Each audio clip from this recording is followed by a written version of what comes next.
Hello and welcome to the Music Lens podcast with me, Alex Allegra. And Katie Fee. We just got done recording a very special episode. I'm so excited for you guys all to hear. In a couple weeks. Yeah, but this also is an exciting episode because I have been dying to talk about new music from the last month because so much good new music came out. Yesterday, this is a long thing. The day we're recording this, the day before, Olivia Rodrigo announced her next album. It's a long title. Yeah, it's something I can't like remember what it was. I just know it was it's long. something like I'm too happy to be this sad or something like that. You seem pretty sad for a girl so in love. Yeah, yeah. it had that like juxtaposition kind of title. I knew that part of it. Giving Lana, because doesn't Lana have long titles? I don't know. Yeah, I mean, it's just also an early 2000s like pop punky kind of thing. So we'll see what the track list looks like for that. I just know Christian's talked about Lana having a lot of... Is it this one? Did you know that there's a tunnel under Ocean Boulevard? Yeah. So I assume it'll probably be about kind of Olivia's, because she's in a relationship, and that's what the bonus tracks on her last album were about, was her new relationship. So obviously, and she's like still like sad girl inside, but like because she has all those breakup songs. So I mean, everyone kind of thought new music was coming because she did a whole like wall painting thing that just like transitioned from the purple to the pink that she's now doing. So like that's how people saw it. And then there was a little lock on a bridge that said OR for, I guess, 4/2 was the date, so it was for the announcement or something like that. Yeah, because the album's in June. Yeah, the album comes out, I wasn't expecting it to come out, so I feel like everyone always announces like the month before now because of the way that the digital age moves, so like this seemed like a good chunk of time in between. Olivia did that. Speaking of track lists being announced, Lainey announced her track list for... And it'll be out this Friday when this episode comes out. She had like a album listening show thing at what's it called, Jade and Clover, does that sound right? Yes, something like that, a flower shop in Nashville. And I signed up to go, but I was not chosen, so I did not get to go. And she posted all the meet and greet pictures of everyone who went, and yeah, but there was clips of some of the songs, and yeah, I'm excited. I think it's like 18 tracks, but there's an intro and an outro, so there's really only like 16 full-on songs, and then there's a couple. But one's acoustic. I was gonna say, and like then that the intro too. Also gets an acoustic track at the end as well. No, so just intro outro, I think. Oh my goodness, I'll look it up. Sir, I also have not watched the music video yet because she released the Choosing Texas music video. I was surprised, which I didn't realize that it didn't have one already. Yeah. But it's a 7-minute video, so I just haven't taken the time to look yet.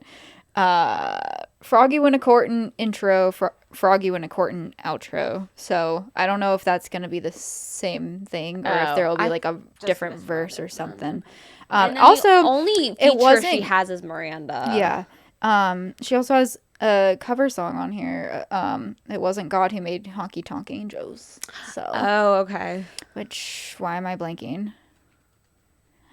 Google Katie Wells. Mm-hmm. I was like, that's a K name. Yeah, and the last song before the outro is an acoustic song.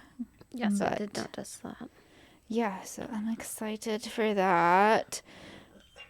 I don't know how many more extra singles she'll have out, because she already has out like 4, but it's a long album. I mean, well, I guess, yeah, radio single-wise, she might have another one after the album's released, but it's out this Friday, so.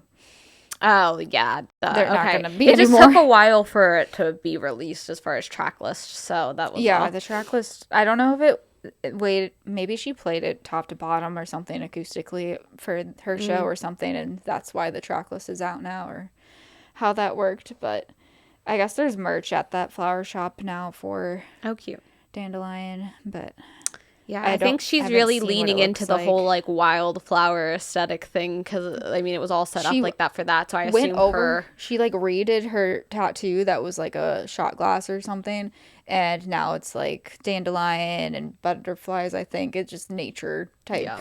So she like went and covered up her tattoo because the debut album was hungover, So I don't know if that tattoo was from that time. Yeah, and she I was changed surprised she covered up her tattoo. I was like, unless it had like a meaning, like a So I don't lover know if it's like significance, but like, I mean, you get, unless you remove, like, you can't keep covering up the tattoo for every album. yeah. So, yeah. But anyways, yeah, lots of new music. So I'm excited for new music to come that we'll have in like future episodes. But there's also a lot for this one. One thing, music news wise, before we get into new music, is we talked. I don't remember which month it was that we talked about the Billboard Women of the Year list. Yes. And now they announced Women of the Year. It's not Woman of the Year this year, it's Women of the Year, because it's Huntrix's EJ, Audrey Nuna, and Rayami. So okay, we have 3 Women of the Year. I don't know too much about them. I know like K-pop Demon Hunters. And that's the extent of what I know. Okay. But yeah, so they're going to be the women. And the Women in Music happens at the end of Women April. of the Year for Women in Music, yeah. We'll be on vacation then. We will be on vacation. What day was it? I know it happens this month in April. I just don't remember when. It's like the 25th or something like that. April 29th. Anyhoozles, so new music time. So many things on here. What do you have? Do you have anything for new music, or am I just gonna go through? No, and then you're gonna. I can do mine's a big album, so okay. There's a couple albums on here, but yeah. First we have S.J. McDonald put out another song, Blue Ridge Red, and it's about a forest fire that there was a forest fire in her home county, and also a fire in a barn back home. So it's, you know, Blue Ridge Red. She's from Virginia, Blue Ridge Mountains and the fire. But yeah, it's very pretty. I like it. I've talked about loving her voice before because we had You Say Vegas in whatever month that was and stuff. But, January, I think. Yeah, there's wildfires happening in South Dakota at one point recently too. So I was like, I can relate. Yeah. But not Blue Ridge, Black Hills, but still the same. Black Hills Red. Black Hills Red, yeah. But yeah, so that's another great release from her. Hunter Hayes put out the Evergreen album, which I thought it already had come out, so I was so confused. I remember he came to Belmont for a CMA EDU event our freshman year in the spring, and there was like some contest thing that Alex and I won to get to be part of this like smaller group that got to like hang out before the actual event. With trivia, and when I tell you, because I should have won a couple times before, but I was like, fine. But I don't know what question exactly was asked, but I remember him talking about a song called Evergreen that he was really loving that he had written, and that was 2018, and we're just now getting Evergreen, and it becomes a whole album and stuff. So like, that's just crazy to think how long it took for that song to actually come to life, and be put out into the world. But there's like a guitar. Have you listened to any of it and all that? No. The guitar lick in the song Evergreen it sounds very like Irish folky. Which, given, like, green coloring, you think, like, St. Patrick's Day and stuff, too. And the timing of the release was in March and all that. So, like, I don't know. I was thinking kind of Irish with that part of it. But it's a love song of, like, being evergreen, of, like, my love's not going to, like, change with the seasons or whatever. I'm evergreen for you, or however the lyric goes. But, and he's going on tour with it, and he's been doing living room rehearsal session things on TikTok. That's like a poll of pick which song if you had to pick one to have on tour. Yeah. So like Cry With You versus Faith to Fall Back On, and I'm like, all the nostalgia for the old Hunter songs. But yeah, I feel like there's not really any like standout songs necessarily on the album. And it's oh, he's back.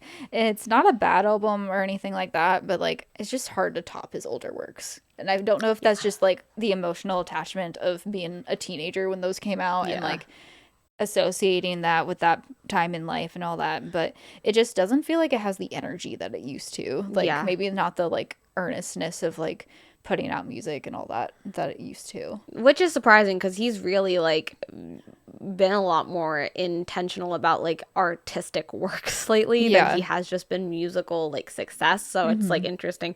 But no, his first two albums are like I was a huge Hunter Hayes fan in high school and college, and like they were top tier, like could not beat. And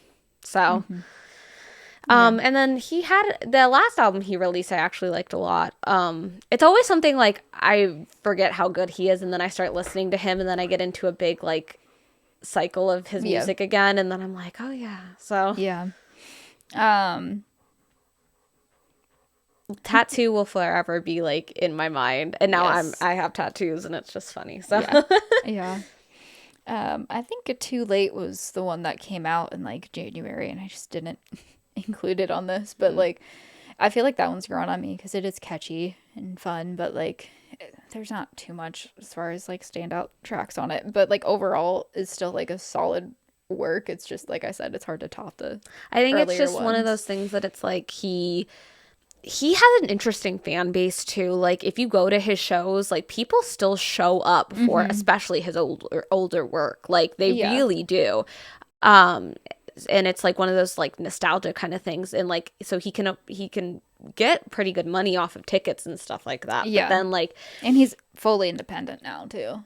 But like a lot of people are doing. Definitely doesn't. I think it's because he doesn't really fit into country, and he doesn't really fit into pop, and he doesn't really fit into like singer-songwriter world. So like no one really has like a genre for what it is, and he's country. But even he's like bounced back and forth from pop and country nowadays. So like it just cuz it doesn't fit like solely in one genre anymore. I think people then don't know what to do about it. And again, it's just like I think he also had kind of the teen heartthrob thing going on for a while. And so now that he's like an adult, like and he's lost his baby face and all that, like I don't know if that's like has any effect as far as things go, just because the industry being how it is. I think it's just kind of like he got rotated out, unfortunately, but like he still is like a good musician and a good artist and a good songwriter. So it's just like one of those weird things that it's like I still think he's doing great work, but it's just like it doesn't like fit in like a pocket of like industry. So it's just weird. Next, Russell Dickerson, Worth Your Wild EP. I feel like he's put out like spring break or summer themed EPs a couple times. He had one in 24 and 23, and I feel like this one's just kind of to push Worth Your Wild as a single. Gotcha. Because it already was on the famous Back Home album from last year. So it's like that song and then 3 new songs that are very like it's 2 Limes, 2 Coronas, Spring Break, and Boat, or B-O-A-T. I think I briefly mentioned that one before of spelling out best of all time. And I feel like it's fun if you don't take it too seriously, because it's definitely just like not meant to be that serious of a song with all the spelling and stuff. But yeah, I think it's mainly just trying to be a strategy to push Worth Your Wild, because that's not a new song, but it is the single right now. It's a good EP. It's not like, it's definitely just like a themed EP. It's not like super like mind-blowing or anything, but it is good vibes.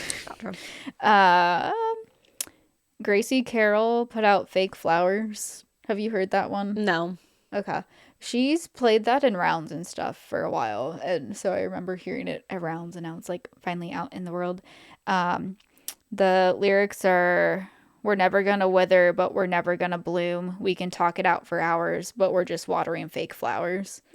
So it's a pretty metaphor. And I feel like she always has like great writing with the metaphors, and like she did a whole medical EP type thing of like heart condition and stuff like that. And so I think this probably is a step into a different direction, but still strong metaphor-wise with her writing.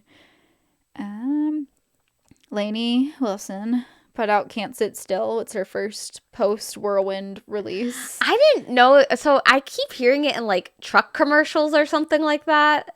Is it not in a commercial or something? Yeah, it's in, I think it's a Ford music, or not music video, Ford commercial. I didn't know it was a real song. And I think it came out before the song came out and stuff, because she's been teasing the song since, like, the Australia shows at the end of Whirlwind Tour. Okay. She did, like, shows in Australia and I don't know if New Zealand too, but for sure Australia was, like, the last of the Whirlwind Tour, and she started teasing that song.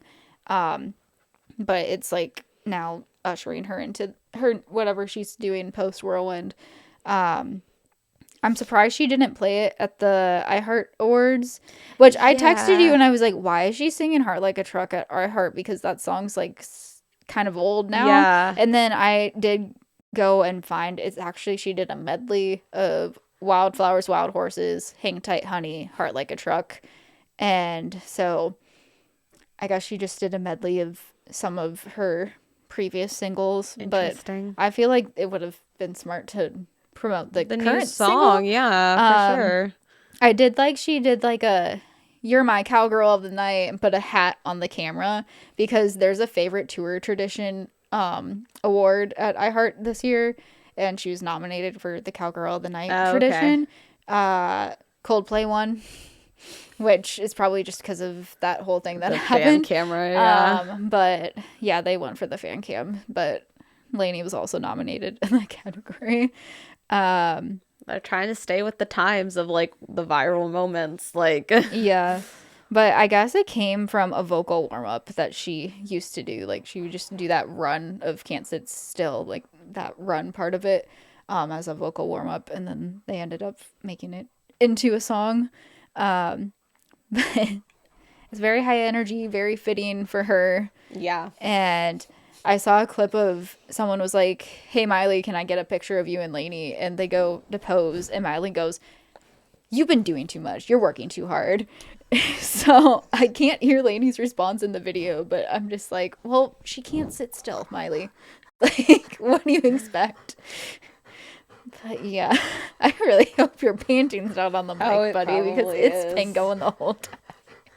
Now that he's near the mics, yeah. Now you're closer to the mics. When you were right here, I was like, maybe you're fine. Yeah. Good job, buddy. Thank you, Asher. Yeah. Next, after Asher gets done with his little cuddle time. Mommy loves you. Yeah, you Can we continue, buddy? Yes. Okay. Erin Kinsey put out Reasons Why We Broke Up, which is a self-explanatory title, I feel like. I feel like I saw her teasing it on TikTok and stuff before, too, of, like, it's literally just, like, listing the reasons why, to, like, remember why not to go back to someone. Gotcha. But, I feel like Erin Kinsey is, like, she's consistently putting out music, and it's always, like, strong songs and stuff, and she's, like, a great guitarist and things, too. But I feel like she's just kind of, like, she came up with, like, Julie Eddy and, like, Gracie and all them, and I really thought she was gonna be, like, the next big thing, and then, like, I don't know what happened. She just, like, from my vantage, she just kind of left area, and I was like, oh, yeah. Of, like, just, like, kind of plateaued right now, and so I don't know what it will take for her to go further. Yeah. But a viral song, that's what everyone needs. Yeah. Julia Larkin put out Changes, which is about trying to figure life out in your 20s, which makes sense for what I know about Julia, because Julia is someone we, like, know from playing rounds and stuff in town, because she was country at one point, now she's, like, pop rock, so, like, it makes sense of, like, that from the, like, professional and career aspect, but also I know, like, personally it makes sense too of just, like, in your 20s and trying to figure out life. So yeah, it's definitely, like, a relatable song. Sorry for trying to focus, people. Asher, he's just very cuddly and this is a distraction. Dry Spell, Kacey Musgraves. It was definitely creative marketing. Yes. I was like, oh, okay. And then I did you call the hotline? Because I did heard not. the hotline thing. Somebody posted about it on TikTok, and that's what and then I It was has, like, a clip oh, of that's where we're music or going with something. it. And I was like, I think okay. it teased the song before it was out. It did, if you yeah. would. But yeah, lead off of the forthcoming album, Middle of Nowhere. It gets me excited. I'm like very excited for the album because I was like, oh, it's a good little song, but also it's like funny and it's I feel like it's very attention grabbing and obviously boosted the hype. It did, yeah. The song itself is very catchy and witty. Oh my god. Okay, Asher. Come up, Asher. Come up all the way. It's okay. Like I can't. The song itself is very like catchy and witty. The music video is funny. Yeah. 10 out of 10. Funny. It's interesting. No, it is funny. I just was making a joke. It's because Katie texted me and was like this music video. I feel like she's another artist that can like create a whole project sonically distinct from her other works, but like it's still on brand for her. Oh yeah. I think it's like hard Deeper when you... Well is a big shift from like Starcross. Yeah. Well, she has a very distinct voice that it's like you can't really hide from her voice. So yeah. So this one's what emoji I can't remember if she did the cow emoji or the cowboy emoji for this one because someone was asking what emoji this album would be. And then I saw like some behind the scenes of the cover art of like posing with the cow behind her. I'm like, they just had to get a cow and just hope it stayed in the shot, I guess. It's just chilling there. So yeah, due out in May, so we'll talk about that album in June. A couple months from now. Carly Pearce and Riley Green. If I don't leave, I'm gonna stay. Just because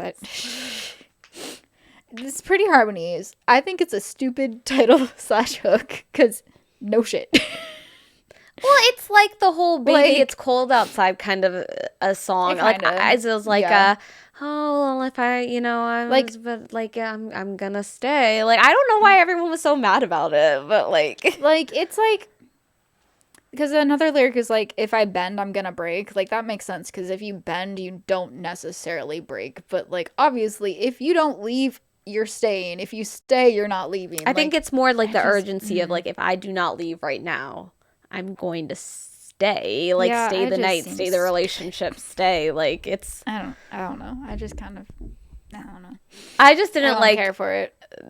The cover art and stuff, but that was just me. I can't tell if Riley is intentionally or unintentionally like prodding the public of like female with artists the female stuff at this point.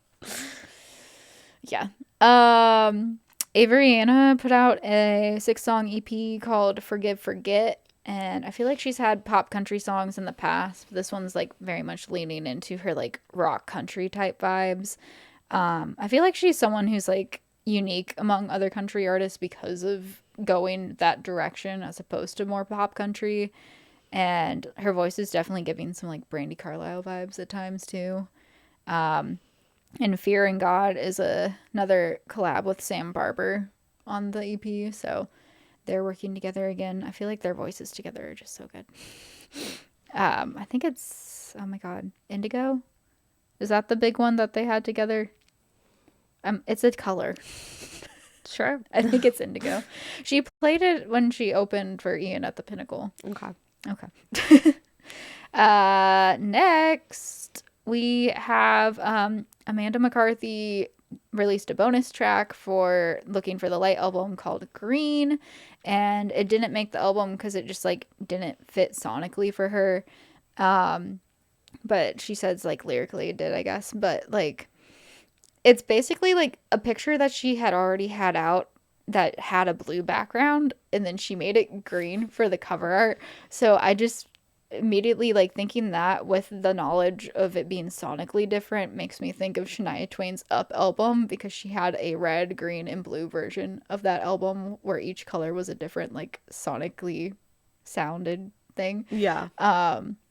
Except for like this is a whole new song versus like a different production of the same lyrics and melody of songs. But yeah, so Green was out for St. Patrick's Day. Just fittingly. So, but yeah, it definitely is different from the album, but I love all her different genres. Yeah. So another great one. Charlie Worsham and Lainey Wilson put out a song together. Yes. It's Charlie's first independent release ever. Oh, really? Since leaving Warner. I think it's been Warner the whole time. Or at least, yeah. I don't think there's anything in between Warner and now. I didn't know Fist Through This Town and all that stuff was released under a label. Yeah, he said this was his first independent release ever, but it's called They Never Do.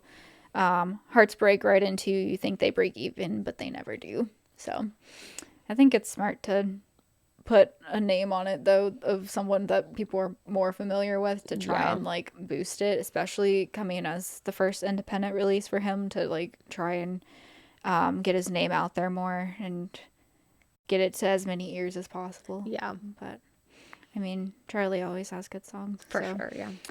I don't know if you have any other thoughts on it. I just haven't listened to it yet, honestly. Yeah, I know. Okay. Luke Combs released The Way I Am. Yes. The album, which I think we had mentioned was coming in March. I have the same complaint that I had for Morgan Wallen's album, where I it's haven't than listened necessary. to it yet. I've heard that. I will say my mom gave a review of it, and she loved every single song. So I've heard two different things of it. So it's 22 songs. I feel like sometimes it works to have a lot of songs if it's like sonically, it's like. I was gonna say, you have to remember. Yes. I mean, Lainey. I mean, Ella just released hers, and it's 18 like songs. I said, though, it's really only like 16. But it's still, albums are pretty long anytime an artist like 16 feels fine. That's a lot still. If you really think about it, when we were in high school and stuff, an album was 12 songs. Yeah. Like, we're in just an era of, like, long albums for some reason. Yeah. Well, I'm trying to think of, hang on. The fact that Tortured Poets is a double album. If you just look at the first part, it was 16 tracks, which feels fine to have 16. But even, like, with the double part, I feel like that album is cohesive, but yet the songs are different enough from each other that it keeps people interested. And, like, this one just kind of felt like it didn't have enough of, like, variety. Okay. I know everyone was very excited to get new Luke Combs out, though. But there are some that do stand out and the ones that stand out, I think, are ones that do sound different or just have, like, a really strong, like, storyline or, like, lyrically, things like that. But it's still same as the Morgan Wallen one. Like, this could have been cut down to only the stronger songs. I think Back in the Saddle was a great lead-off single and a great opening track for the album because this is his first album since June of 2024. Yeah. And he took a break last year from touring to be with his family and stuff. So, like, it's just fitting of, like, Back in the Saddle. Yeah. We're hitting the ground running, all that. Be By You, we talked about. I don't know why that one wasn't. It's not a radio single. Oh, it isn't? No. It's a good song. I have listened to that one, and I've listened to Back in the Saddle. Sleepless in a Hotel Room is the current single. Okay. Which is also a good one on there, but I just feel like Be By You should be. Rethink Some Things is another standout. I think it has, like, a great groove to it. Just, like, a good sounding vibe. I don't know how else to describe it. Alcohol of Fame. Not really, like, standout overall, but I do like the play on words of the title. Giving Her Away is a wedding song of, like, the groom to the father of the bride. So just, like, I just like that storyline. What's the Dan and Shay song from their album that they put out that not too long, the last album? Well, they're also about to release some new music. They just announced. They released a song today, but we're not doing April. We're doing March. So, For the Both of Us, Dan and Shay is another, like, wedding, like, that one's, like, the asking the dad for permission to marry the daughter kind of thing, and I'm just like, ah. But anyways, Seeing Someone, I don't know if that's, like, if it's actually a minor key, but it, like, has, like, a spooky type sound to it, and it's, like, about hallucinating that the girl is still around. Call Me Crazy, but I think I need to see somebody because I've been seeing someone. Oh. And so I like the spooky vibes of that one. But those are my standouts from the album. So, I mean, there are other ones that are like good, but it's just those are the standouts. Yeah. But yeah, I'm glad that he has new music out. Yeah. So still recommend listening and giving your own thoughts on that one. Maybe you like all 22. Maybe it's just me. Yeah. But we have 3 more than you have an album. Yeah. Yes. At least. Ashley Cooke, X's. Okay, I actually listened to this for the first time because I was up at the show taking photos for her. It's so good. I actually really loved it. Don't you know crossing lines makes X's? I was like, okay, because I just saw it as extra small. And so I was so confused. I was like, extra small. I was like, okay, weird. And then it was like, wandering eyes make messes, crossing lines makes X's. And I was like, and she introed it in such a way, she was like, you know, some people have really tried to like cross the lines that I have set in like stone, and I was like, oh, that's so good. So she teased it on TikTok and Kelsey commented, so that kind of like fed into all the like Kelsey Chase drama because she was commenting on like a cheating song. Yeah. And then but that was the first time I heard it was the video that she commented I on. also think that I mean, Baby Blues is always just such a good song, even though I think it sounds like Tequila by Miranda. But then also, which speaking of, because I never said it and I'm saying it here, Megan Maroney, Lions and Tigers and Bears sounds exactly like You Don't Have to Lie to Girls by Sabrina Carpenter. And I meant to say that because the chorus goes You don't have... But anyways, so... Ashley, I like her stuff. It's just I want her to like have, I think Hell You Are is a really good song. I want more like up tempo. She has just like such mid tempo songs that are leaning on sad and like ballady, but like I want more like hype because she dances around the stage and she's such a good performer, but it kind of loses that when you're, especially because I think she's, like I said, I think she's a really good performer. It seems like she was having kind of an off night, and it's also tough because she was opening for John Party, and you could just tell the audience was very much there for John Party, and like, so it's just like, I think she needs a couple more songs to rope people back in sometimes, you know? The only thing I will say for this is production-wise, it is kind of like stagnant in a way. Like I feel like it could have had more variation, or like even just like made it a more up-tempo song and had it like feed more into the anger part of the lyrics maybe, and have it more like upbeat that way, because it kind of is the same throughout production-wise. So I think to keep people interested more, it might benefit from that. Gotcha. But yeah, I think she has a lot of great, like, again, she's another person who has good, like, play on word type lyric songs and stuff. Tigirlily Gold put out Country and Midwestern. Yes. It's the Midwest anthem, as they say. I think they're like, please rise for the Midwest anthem when they announced that it was coming out finally. I think it's a funny, clever song, but the promotion around it is just like, it was so good. Yeah. Like, you know, country songs tend to talk about things that are common in the South. So, like, I love that they talk Midwest because Midwest is country as well. So those who don't know, I like Bush Light instead of moonshine, walleye instead of catfish. I like that they changed the football teams each time to like cover all of them, because I finally saw the Vikings one. Because like, I was gonna say, oh, there you go, Katie. I was like, love this, but my family roots for the Vikings, and they're like, that's in another chorus, and I didn't expect them to also have like we cheer for Lions and Bears around here for the last one, so they covered the main 4. I assumed they would. I was like, you don't just put one team if you're saying Midwest. Well, I figured it would just be Packers and Vikings, just because those were the 2 that they said they like, because they did the trend of like, this is who wrote this, by the way, and all that, and they had a picture of them when they're little, and one was Vikings, one was Packers, so they're like proof that we were always a house divided. So I thought they would just have those 2 because they have the tie to them personally. Gotcha. But yeah, so they have We Cheer Skull Vikes around here for the second one. I watched the music video, and it's like just them. They have like beer pong and they're in the yard, but they also have like a very Midwestern, like think that 70s show kind of vibe, basement type scenes and stuff. I wish Barb and Sheila were in the music video. Oh, they're not? That's the only thing. That's the whole point. I was like, I assumed that like the whole music video would have been like Barb and Sheila doing all of this stuff. Okay. So people who don't see this, they've been promoting it on socials with like, they have dressed up as these like Midwest moms. Like if you think of like Taylor Swift when she did that radio interview whenever of like Minnesota soccer mom impression, that's basically what they're doing, but dressing up in it too with the accent. And they went on Broadway and they went to Chiefs and they did like drinks the night of the release, or like they were bartenders or whatever.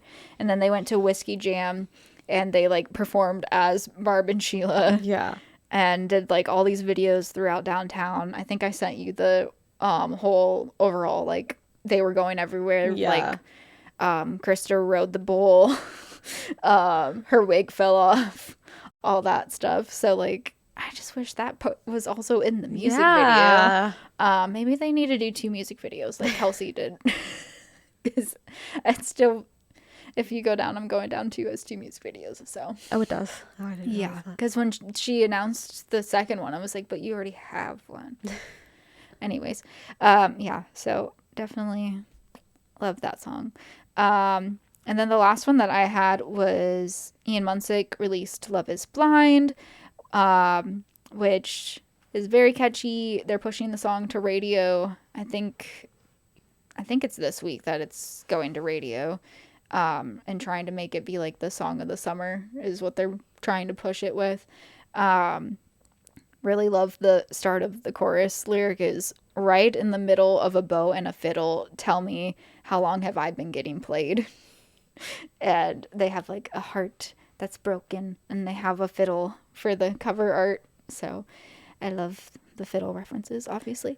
But yeah, it's a very catchy song and it's a lot of fun videos that they've been doing online with it too to promote it. So yeah. And you have an I've album. been so excited because Harry Styles' album came out. I was really nervous about it because I had pre-ordered it. And I was like, I don't like Aperture, so, like, we're going to see. But I had already ordered the album because I'm not going to not own a Harry Styles album. And so I had ordered it. And I'm so happy I did because I listened to it when it came out because the album came out a while ago. Like, my record, my physical record came later than the actual. It's so good. Yeah. Oh, my God, is it so good. It's just, like, every song is so good. Aperture in the whole context of the album sounds really good. So I'm like, okay, now I understand. Now I like it. DJs Don't Dance No More, or Dance No More, I guess is what the song is called, is so fun. And like, it's so groovy and like each song is so different. I'm glad American Girls got a bunch of attention because I was a little confused about the lyrics. And so having him explain that it's like all his friends got married and it's like a lot of the stuff really is like as simple. His songwriting is just interesting at times, but like a lot of it is really as simple as like, okay, like it really just is that. Okay. Ready, Steady, Go was so good. Pop, I just thought was a fun song. Didn't realize it was about a threesome. Yeah. Also, apparently if you open the vinyl, and I still haven't opened my vinyl yet, sorry. There is a picture of a naked man, like old man inside of it. That so feels like a consent issue. It's been a whole thing of like people not realizing there's a surprise when you open it. So it's like they open it up and like, oh, like the surprise attack, like kind of a thing. Like people are like jump scare, like when you open up the album. And I haven't done it yet, but I really want to like. It feels like a consent issue. Yeah. So well, not if you know Harry Styles, because there was a poster in the Fine Line one that also was him just completely like it had a little flower over top of him. Yeah. So he's kind of known for doing those kinds of things. Yeah. And so there's a couple songs that like I skipped that are just like so like Carol's song is like so for me. Coming Up Roses and what's the other big ballad song on it? Gorgeous songs. Let me find it. I just think of I haven't listened because I didn't even know it came out. But I just think of the Begin Again movie and the soundtrack for that, and there's a Coming Up Roses on there. Oh. So I just sang that melody in my head. No, Coming Up Roses, Paint by Numbers, shook me to my core. Apparently there's people are saying that like some of it has some references to Liam, and I haven't listened to One Direction since Liam died, and I was just one day like in my car like, oh, I really want to listen to Little Black Dress by One Direction, and I put it on and I sent a text to my friend because I was like, the first song that came on, I just like shuffled their whole catalog, was oh gosh, what's it called? The lips so good, I forget her name. I swear I could give you everything. That song. But if you are a One Direction fan, you know that song. And it was Liam singing, and I started sobbing and was like, "Oh my god!" And I sent my friend a picture. I was like, I was so excited, and now I'm sobbing. That's how I was with. I texted you because I restarted Grey's Anatomy, and then when Mark Sloan got on there, I was like, "Oh my god, yeah!" It hit me, and I was sad. But like, Paint by Numbers is like a whole thing of like, looking back in his childhood and like the moments in One Direction and like. Stop it was licking just, it. Can you get down, please, sir? Oh my god. Asher. Get down. Asher. No, get down. It was so soul crushing. Very sad, but like so poetically beautiful at the same time, you know. I loved Taste Back. I thought it was just like a good song. Are You Listening Yet was just like his like kind of political commentary of sorts, I think. It was I just love the album. It's so good. It's so like you don't have to listen to it for fun. Like you can just listen to it and vibe and have fun. You don't have to listen for fun. No, but you can just like listen to it intently. Like you don't have to, and it's still a good album. And then you listen to the lyrics and you're like, wow, it's actually like kind of deep and all this stuff, and it's just it's such a good album, Asher, isn't it? It's so good. I know. So Harry Styles is just, and now I'm really also sad that I did not get any tickets and that he's not doing a tour in Nashville or anywhere near here because I couldn't afford to go to New York. And I'm very sad about it. Yeah. I also don't like that he has 2 shows in Australia, but 1 show in the whole United States. I was like, sir, this is a huge country. But this is a huge country. Okay. What did you think, Asher? Okay, Asher. Yeah. Hey! So, anyways, if there's new music that you guys also would like to talk about, yes. If you want to rave about the Harry Styles album with me, please feel free to comment. Leave us a comment on this video, comment on our Spotify, comment in an email at themusiclenspodcast@gmail.com. Katie, take it away for the rest. Yes. You may have noticed if you're watching the video that we have new comfort pants. We do. So we got some new colors that are also still like our colors for the pod, but we flipped a little bit. Kinda. I guess you have purple for your other one. Yeah. But yes, we have a discount for comfort pants if y'all would be interested in getting comfort. Them. Merch in Comfort general. in general. But they're like weighted, so they're supposed to be like helpful with like anxiety and stuff. And do you need we're some? Such a they do have some for puppy doggies advocate too. for mental health and stuff. So that's why we've partnered with them. And so if you're interested in getting some, you can do so at the link in our bio on Instagram. And our Instagram and all our socials are at the Music Lens Podcast. And you can also while you're in that link in bio, you can join our Discord as well. And you can find Alex at Alex Allegra Music on all the things. Keep up with what she's doing. You can keep up with what I'm doing at Katie Fee Music. And we will see you next time. Bye.